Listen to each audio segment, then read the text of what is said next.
Hey guys, today I come with yet another weekly review of Young Black Jack, and I do want to make an apology for not uploading the video from this video from yesterday.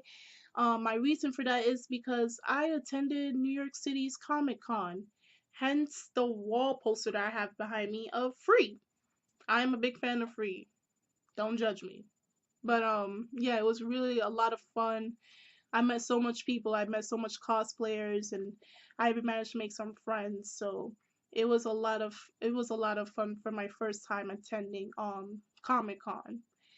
But this series overall, it's really refreshing to watch. I say that because it's so different from everything that I usually watch in the sense that this focuses on a person in the medical field trying to save lives, make lives better. Now, don't get me wrong, there are plenty of series where we see people saving lives and the such, and I can watch that any day and anywhere. But this in particular focuses on a person that aims to be a doctor that saves lives, something that happens in the real life. Not all of us can be superheroes with supernatural powers and such, but this seems more relatable to us as a person in the real world. Now, in this episode, we get to see a little bit more play on Hazama's personality, his morals, and his characterization as a character in this series. Basically, Hazama is in debt in this episode, and he has to pay a lot, in particular 300 million yen to be precise. That's a lot of money he owes the person that he is indebted to, and this person is Suchi. He kidnapped him along with several other people, plus Hazama's friend that you saw in the last episode, the guy who gets high, who takes drugs, and he's in debt. And basically, the man captured these people because he needs a heart donor for the person that he needs to give the heart to. And they have a doctor to do the operation called Dr. Joker. I'm sorry, Dr. Joker. I'm thinking of Batman and Joker. I'm sorry. But this man is to perform the heart surgery, so all he needs is like one or two people in order to do so, basically robbing them of their life without them having any say or matter or anything into this matter. Unfortunately, Dr. Joker said, peace, I'm out. I'm not doing this. I'm just gonna I forget this whole ordeal. He just left and they can't find him. They have no connections on where he is. So now Suchi is forcing Hazama to perform this surgery, even though Hazama is a student. He is not even a profession and he doesn't have his license. Reference to episode 1. So Hazama, underneath all this pressure, is forced to perform the surgery with this other man that was also a captive, which we get a little background on him saying that he came from his hometown in Gena. I can't pronounce the name. He comes from his hometown that's been devastated by war, and his daughter who he plans to save, she has leukemia. So he came all the way from his home to Japan in order to find work but was unable to, and he is a million yen in debt. So he believes that by doing this heart transplant he can save his daughter. And the heart transplant is for this old gray haired man that's like look like a money grabber and doesn't give two licks about anyone so long as he can just throw money on them. And that's exactly what he did to Hazama. He doesn't care much. He thinks he can buy anything or buy anyone with the amount of money that he has. Now, Hazama is about to do this transplant, but his friend is telling him, don't do it.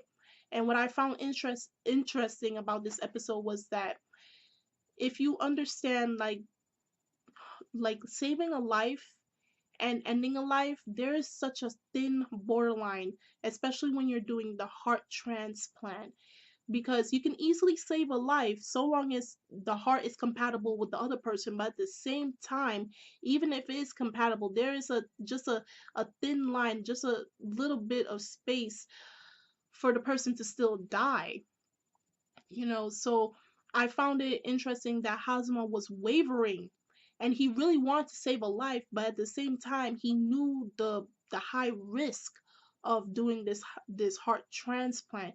He could end up killing both of them at the same time. If not killing one, he can end up killing both of them.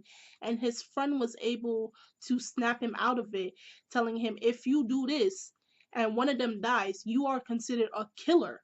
What you're doing is committing murder, and Hazama does not want that because he wants to be a person that save lives. And his friend telling him that, I've been in the same position as you are. I've been in a war, and I've been put into a corner where I had to save lives, but I was unable to. I was put in a corner where people needed me to save lives, and I did, but they end up losing the lives, and I don't want you to suffer through the same thing that I did. You have your burdens and I have mine, and because of those, that past that you have, it made you into who you are today and striving for the path that you are trying to accomplish. And because of his words, because of that, he was able to snap Hazma out of his little stupor or whatever. He was able to snap him out.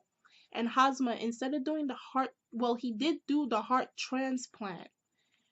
But what he also did was the man that was for the sick daughter, he reconstructed his face to make him look like the old man. So I can guess by the end of the episode, the old man died, but the other man survived and he was able to save his daughter at the same time. So he lives and his daughter is saved. He's able to pay off her medical fees and such. And this just goes to show that Hazama is really a guy, just he just wants to save people. And it's just so refreshing to see something like this. Like, he's battling against life and death, and this is his first time doing heart transplant, heart surgery. And because of the people he has surrounded by him, such goodwill people, he's going to be able to go far in his profession as a doctor during these times. And overall, it was just really a good episode. I suggest you guys go check out this series. It's really different and it's really refreshing. Okay, that was a cat. My bad. I suggest you go check out this series.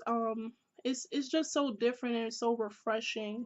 2 episodes in and it still has me hooked. I'm not ready to drop this. Not even by the third episode, no.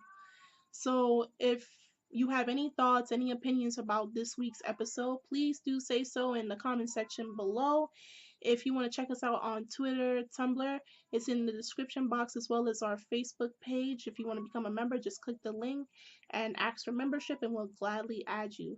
If you have any questions that you want me to answer personally in anything, you can check me out on my personal Twitter or my personal Tumblr. And that's all I have for today. And yeah, that's all I have for today. Pretty good episode. And until then, this is Kimmy Chan of Anime Legends Podcast, and I will see you guys later.